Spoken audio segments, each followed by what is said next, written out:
Hi, everybody. Welcome to It's Busy. Here we go. Hi, everybody. It's Busy.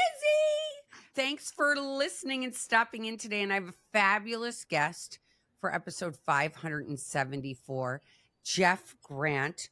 And Jeff, this month of September has all been about change. And change is messy, it's beautiful, it's life shifting. And I'm really excited to share your story from addiction to redemption. So thank you for coming on the show today. Thank you, Bizzy. I am so happy to be here, and of course, to get to know you. So, I feel blessed. God is so good, isn't he? Because he brings us together.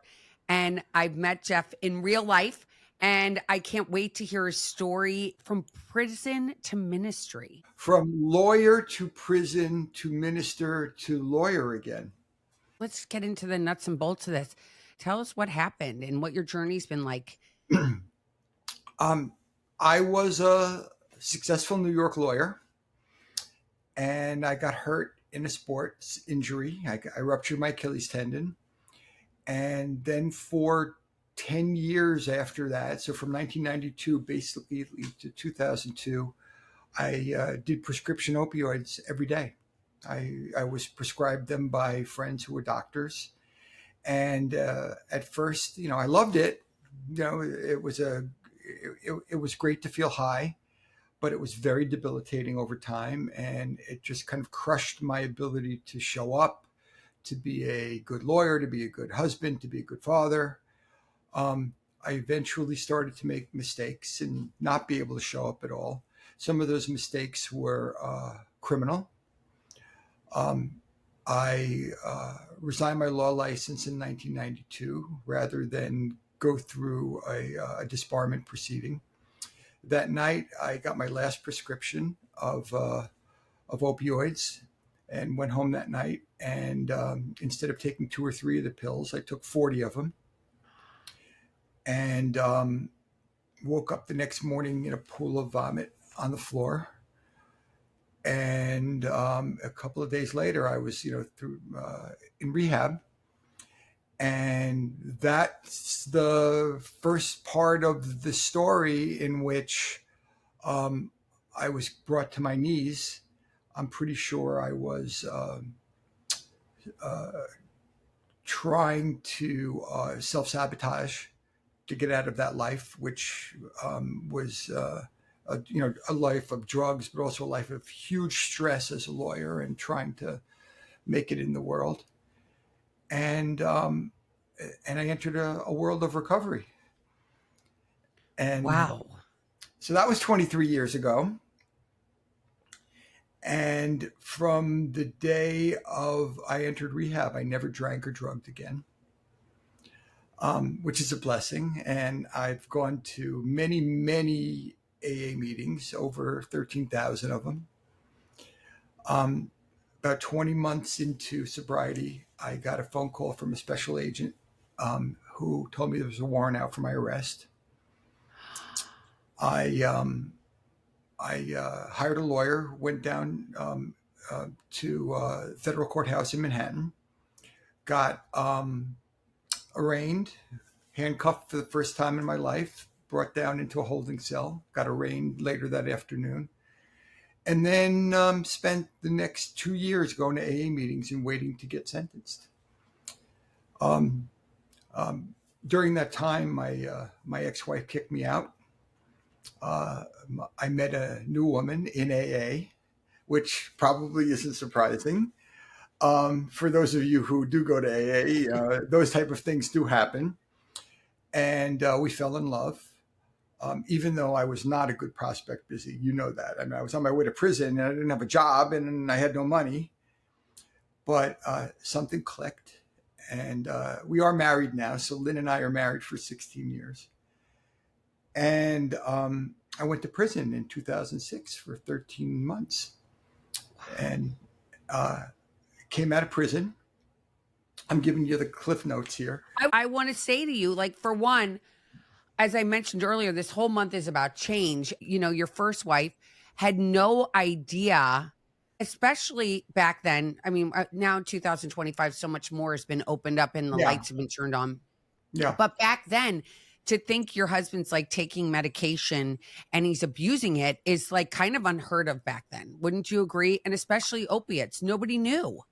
Not only was there really no internet and no information going on, and people were hiding these things, and there's nothing like now criminal justice and people going to prison and things is kind of dinner table conversation. Everybody, certainly up and down in South Florida or where we lived in Greenwich, Connecticut.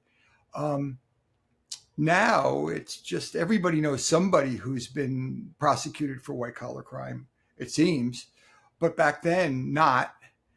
And also, it was the end of the '90s was the beginning of the opioid crisis, and I didn't know that I was being pushed opioids. I don't blame anybody. I mean, it was my responsibility, but I was certainly manipulating my friends into giving me the pills.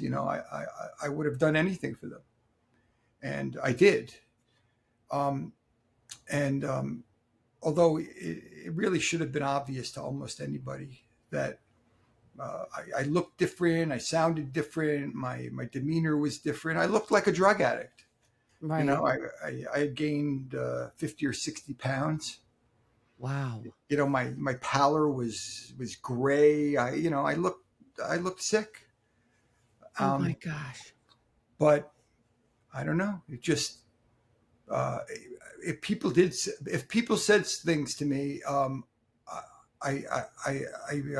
in complete denial about it. I have no memory of it whatsoever. It destroys the whole family. I mean, doesn't it? It the trust. And you had how many children at that time? I have two daughters who I am very close with now. Thank God. It took a lot of years for I us bet. to, and they're 37 and 41 now. Wow. But I had betrayed them. I had betrayed. I was living a double life. I mean, really, the opioids were my mistress. They were uh, they were more powerful than the love of my children. They're more powerful than anything. And I have four grandchildren now, and I have a stepdaughter, and I have wonderful relationships with all of them. But it was really hard earned, Busy. I hurt a lot of people. How is your amends with your first wife? Because that's what everybody worries about. Because the families get so destroyed, and I believe, in my own opinion, is that the family like the family's the part that gets kind of left in the cold because they don't understand whatsoever. Like I think it's so hard to explain to somebody they're addicted, and they're like, "What do you mean they're addicted? Can't they just stop? What's wrong with them? Just put it down. It's no big deal." How many people say that, right? Like why do you have to keep going to those meetings? What's wrong with you? And they don't understand. Wouldn't you agree? Well, I don't think she understood at all. I think uh, she was very bitter, angry, understandably. Um, 2 years after I came in, both of my daughters came into AA. So Wow. my younger daughter came in at age 16, and my older daughter came in at 20. And so Wow. my older daughter has 21 years of sobriety now. Oh my gosh. And Congratulations to thank her. you. And my younger daughter is not an alcoholic. I mean, she abstained from alcohol. She was in AA for all through high school, but uh, after about 5 years, she said, "Dad, I don't know. I don't think I'm an alcoholic," and she's not. I mean, clearly not. And so, but I would say that my younger daughter is the highest functioning of all of us. She's just a great kid. So is my older daughter. So is my stepdaughter. But just to have gone through this, it's just a really traumatizing thing. And my ex-wife started going to Al-Anon, and Good she for might her. still be going to Al-Anon for all I know. But so 12 step definitely gave us all our lives back. I love that. So Mhm. what was it like when you had to go into prison? I mean, a guy who probably lived on the Upper East Side and had this fabulous life, or lived in a great neighborhood in New York City, and now you're going to Oh, prison. You're going to prison, and what was that like? Were you scared? I mean, the fear must have been debilitating. well, there was no information around the way there is now. And I did not know anything about prison. I mean, the plus of what happened at that point was that I was almost 4 years sober. So I was a sober man. I was practicing the principles of the program. I was, um, my spiritual life was in order, or at least as in order as it could be at that point. Although I was scared to death. Um, and most people, when they go to prison, they're drinking or drugging right up to the prison door. I mean, they're detoxing in prison.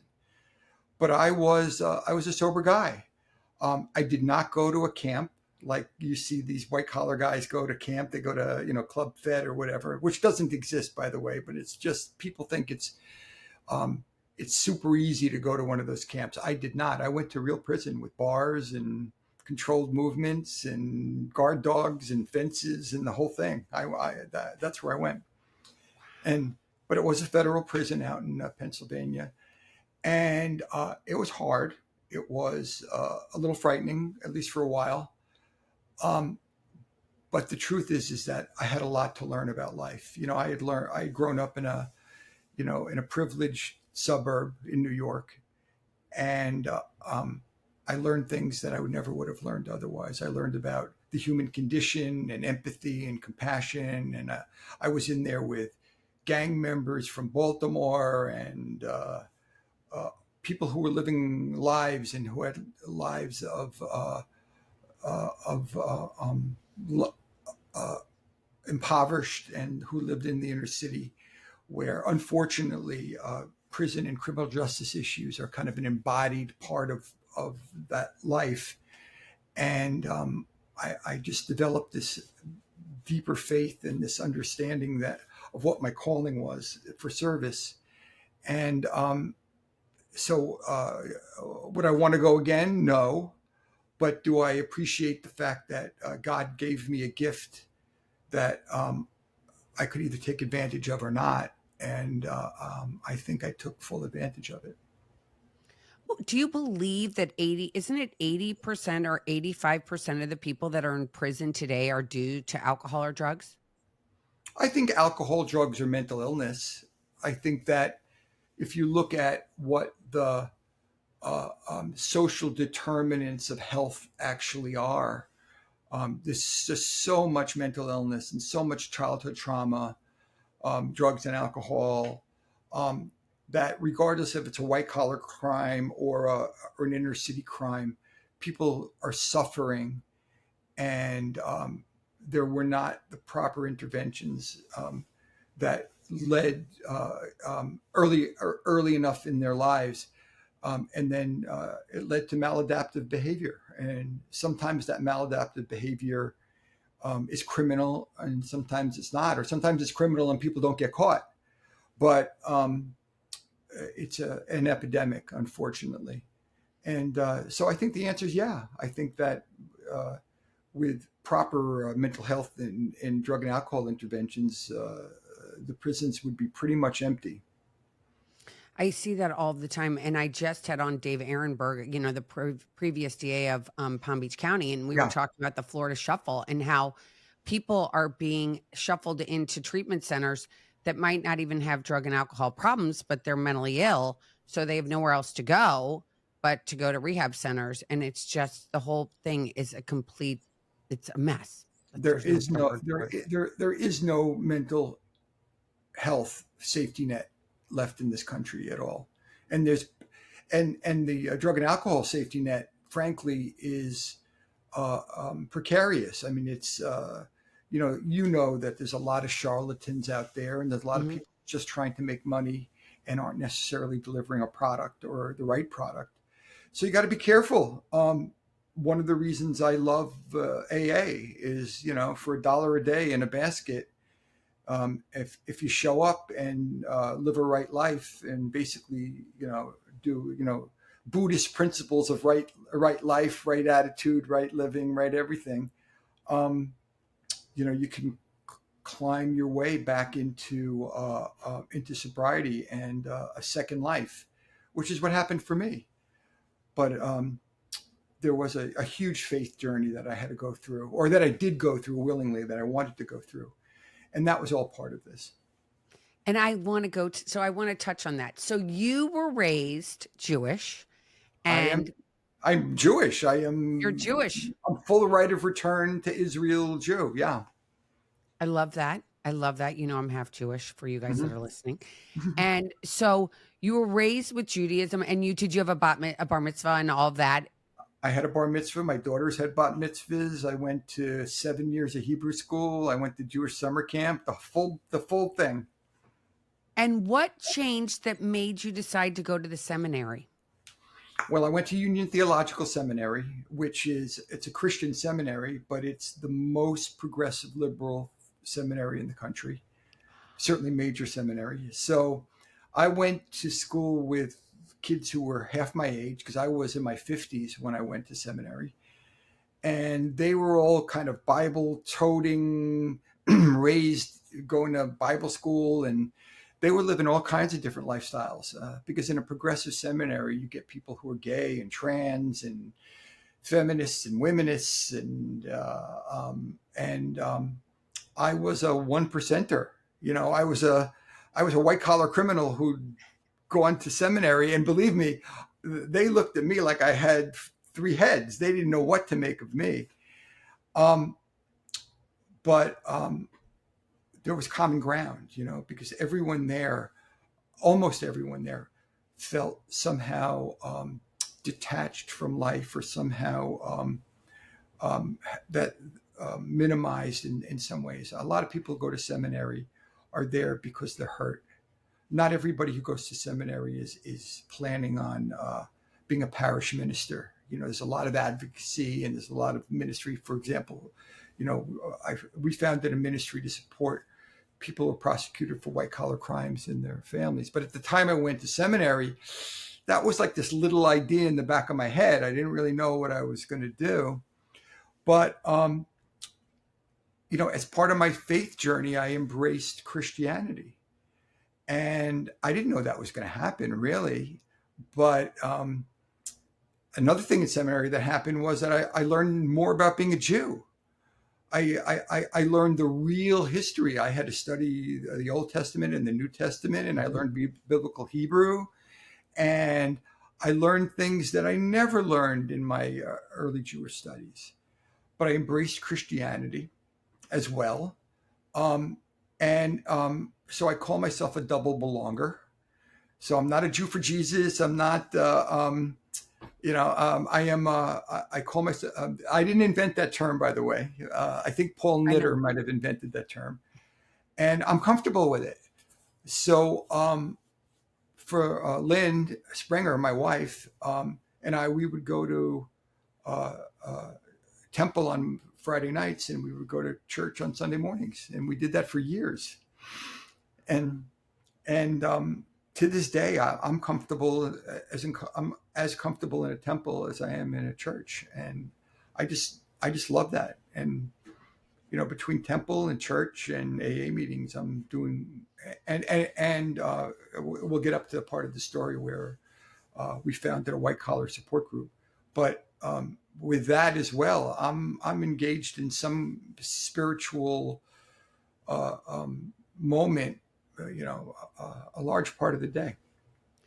So if somebody's listening and they want to know, so what did you learn in that seminary about your Jewish faith that you didn't know? You just said that there were things you didn't learn. And so what would be one thing that, if you can think back to, that you learned that you would like to share with others?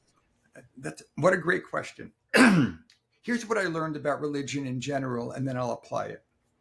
Religion is basically on some kind of continuum between tradition and contemporary needs and contemporary values.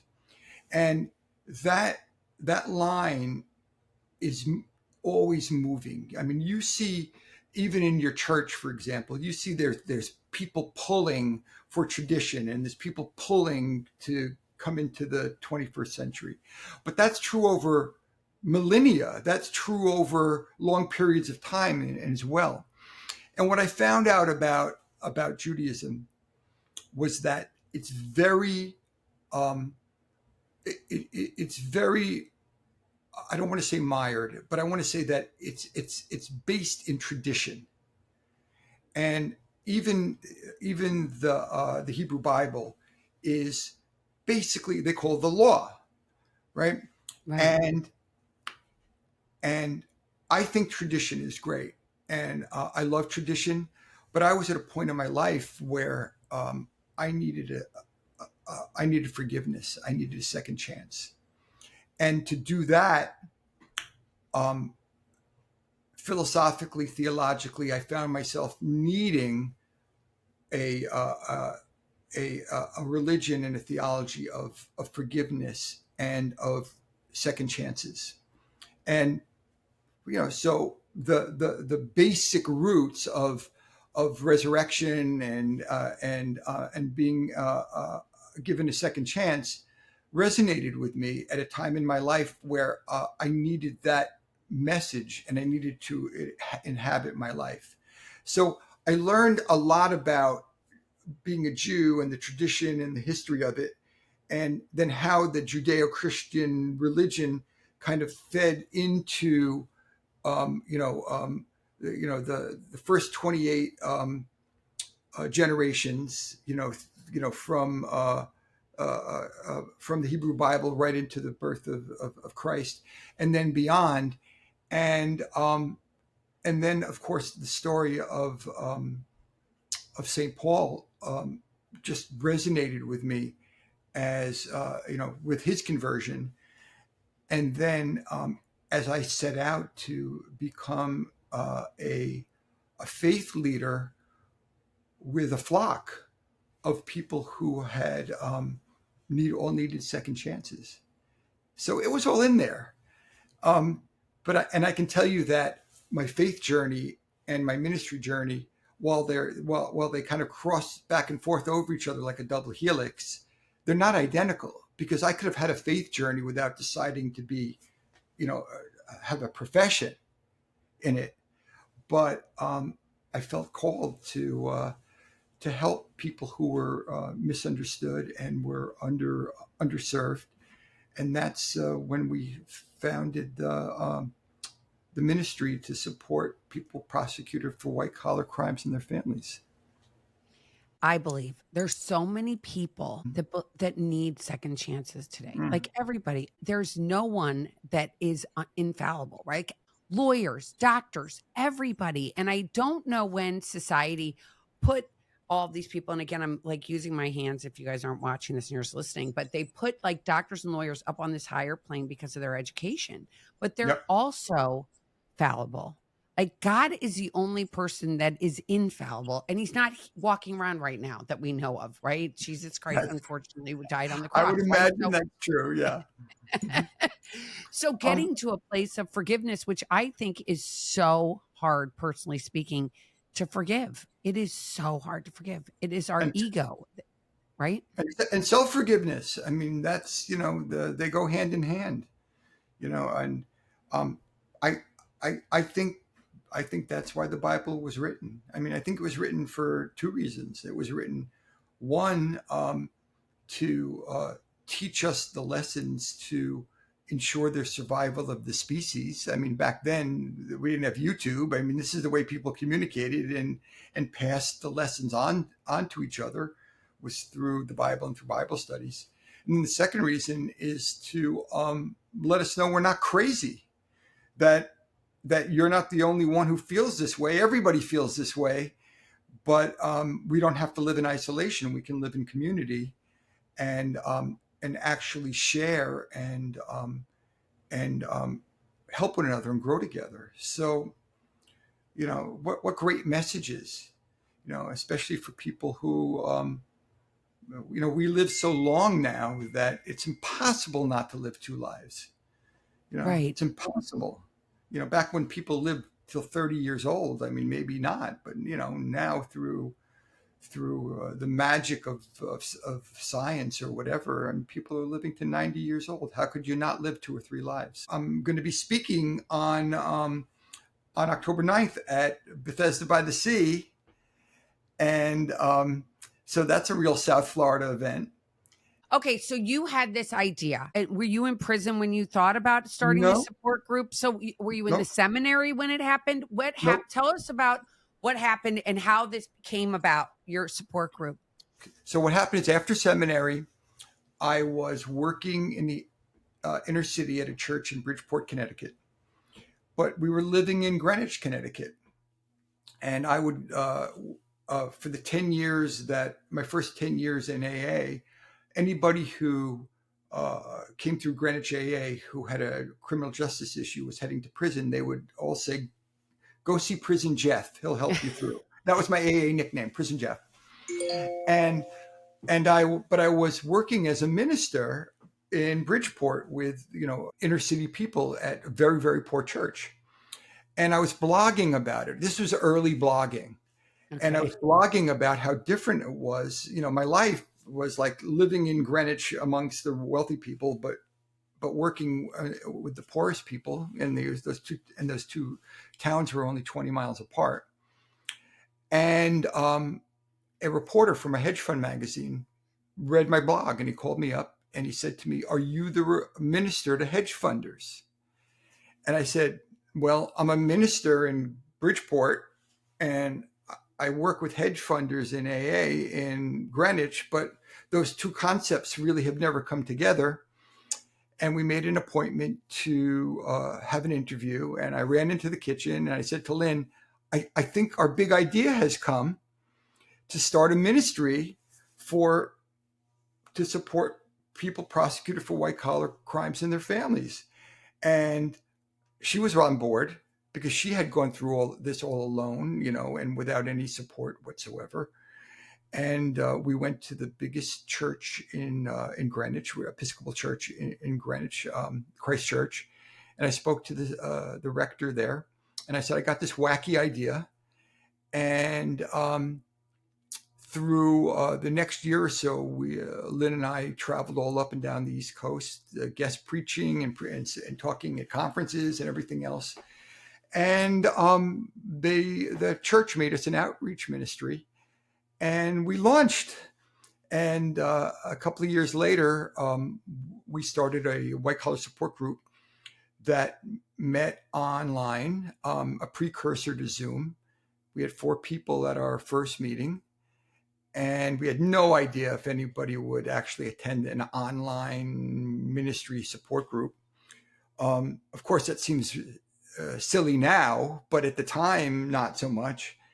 And now, almost 10 years later, we've had 481 weekly meetings on Monday nights, 1,600 members.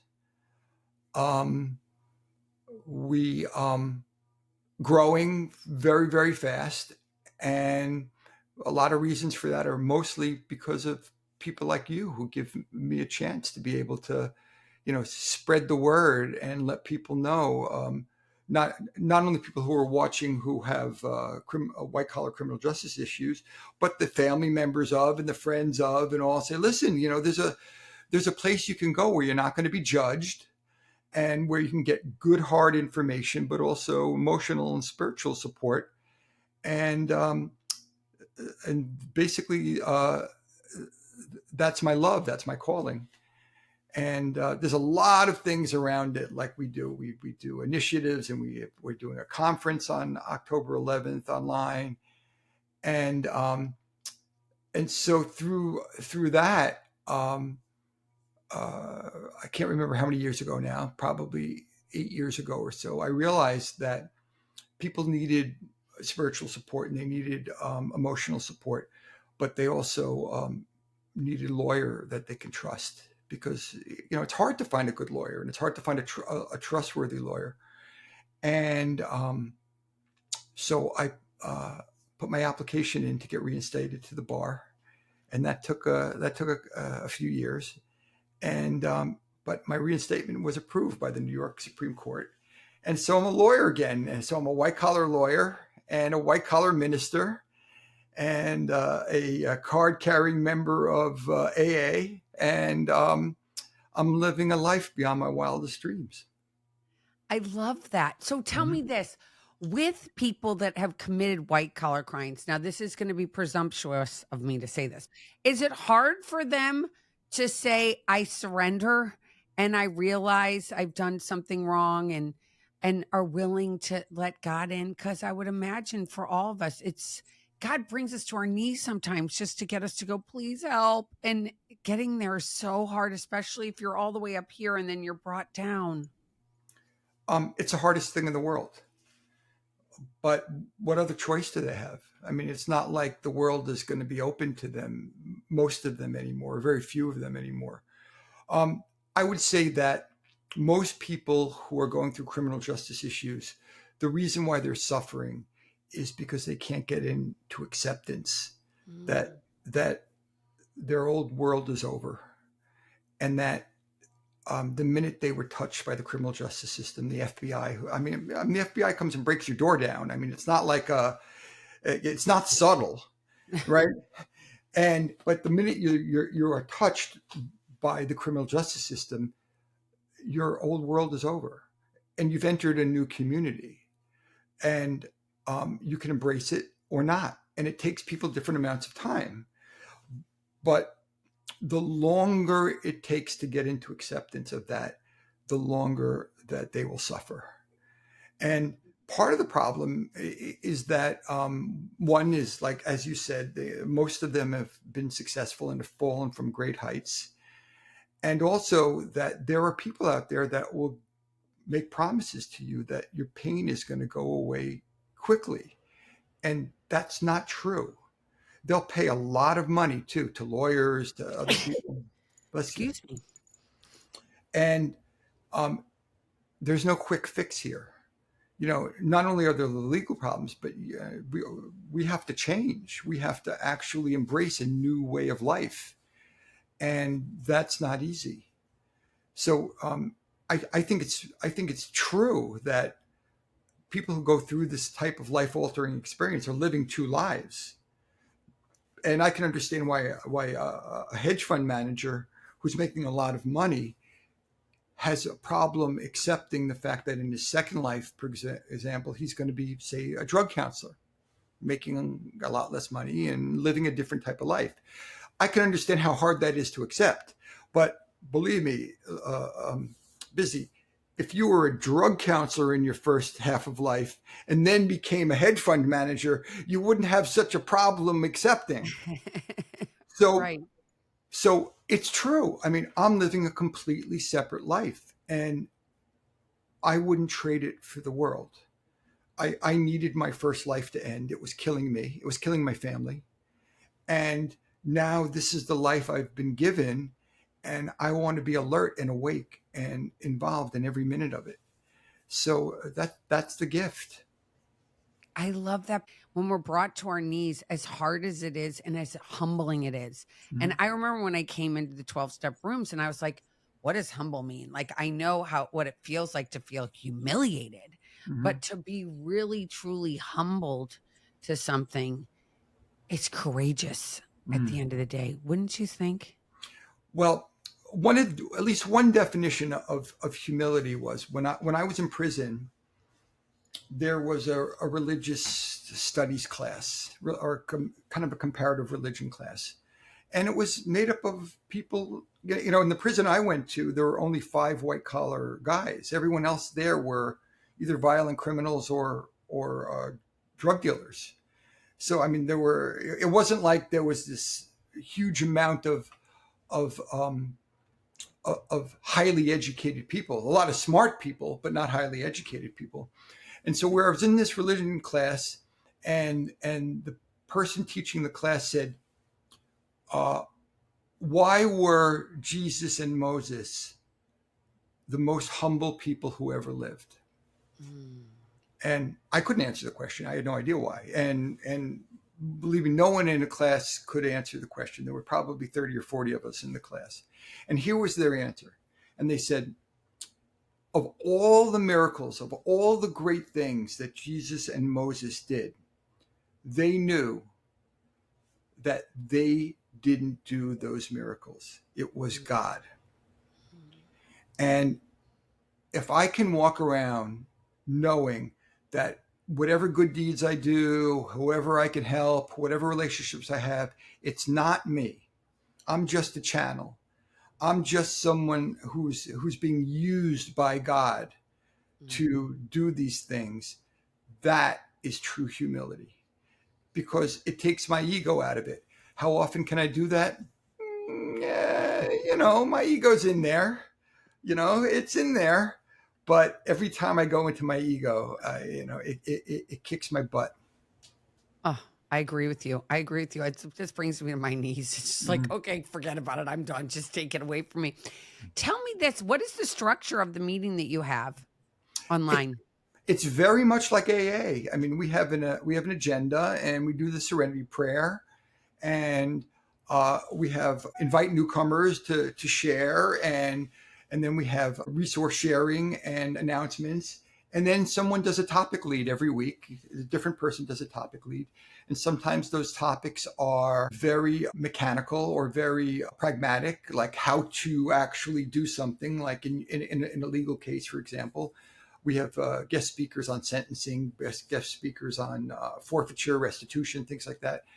But more often than not, it's about something that's very deep and penetrating, or something like family, or or ego, or self self sabotage, where people go really, really deep. I mean, remember, we all get to know each other very well. I mean, essentially, this meeting on Zoom is our home group, and um, and we all get to know each other very well, and we break out into into all kinds of different groups. I mean, and when I'm in a location, for example, I get to meet people in person who I've only known on Zoom. Last week, I was at a conference outside of Atlanta, and 6 people from our white collar support group got together, and we had lunch there. And oh my God, it was like the most beautiful experience. I can't tell you,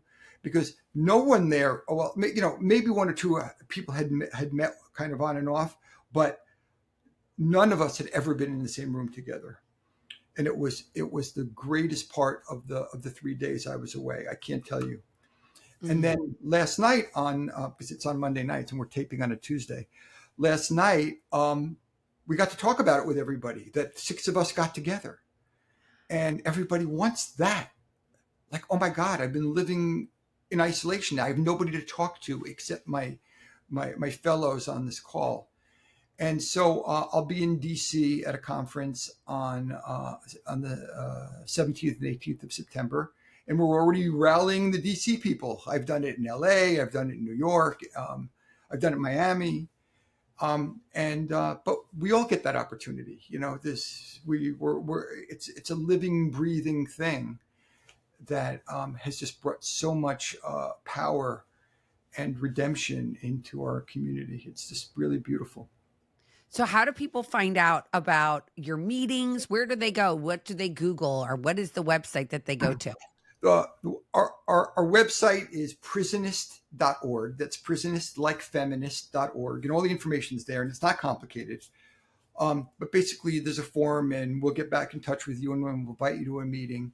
And then once you come to a support group meeting, we just put our arms around you and just nurse you right through. My law firm website is grantlaw.com. Okay. And we have a conference coming up on October 11th, which is an online conference. And we have fantastic speakers this year, fantastic sponsors, fantastic. We always use more sponsors, by the way. Okay. But everybody's invited to attend. You don't have to be justice involved, but you could be family or friends or just people who are interested, or professionals. And that's on the morning of October 11th at 9 a.m. Eastern. And the website for that is whitecollarconference.com. That's not a tough one to remember. Yep. whitecollarconference.com. And I'm blessed to be speaking at Bethesda on Palm Beach on Thursday night, October 9th. And so one of the reasons I certainly wanted to come on your podcast, other than the fact that I'm a fan, was that I know you have a lot of South Florida listeners, and we would love them to come to Bethesda by the Sea on County Road in Palm Beach, and hear my whole story, but also be able to participate, and there'll be a Q&A, and we'll be able to talk about things in ways that probably we don't get to hear this kind of information about that often, some of which we touched on today. I love that. I love your authenticity. I love somebody that's so honest and owning everything and not being ashamed, because for so long, at least for me personally, I had a ton of shame. Well, I'm going to have all of your links in the description, you guys. So if you're out there and you're interested, all you need to do is go to the description. The link will be right there for you. So you don't even have to remember what Jeff. Jeff, thank you so much for coming on today. It's been such a pleasure. Well, you guys, thanks so much for listening. And until next time, remember, you are never alone. Take care. Reach out to me at elizabeth@elizabethchance.com or go to my website, elizabethchance.com. And again, take care, everybody. Please subscribe wherever you're listening. Bye. Thanks for listening. And please subscribe wherever you're listening to this podcast. Or if you're watching me on YouTube, press subscribe. Thanks for listening. Have a great day.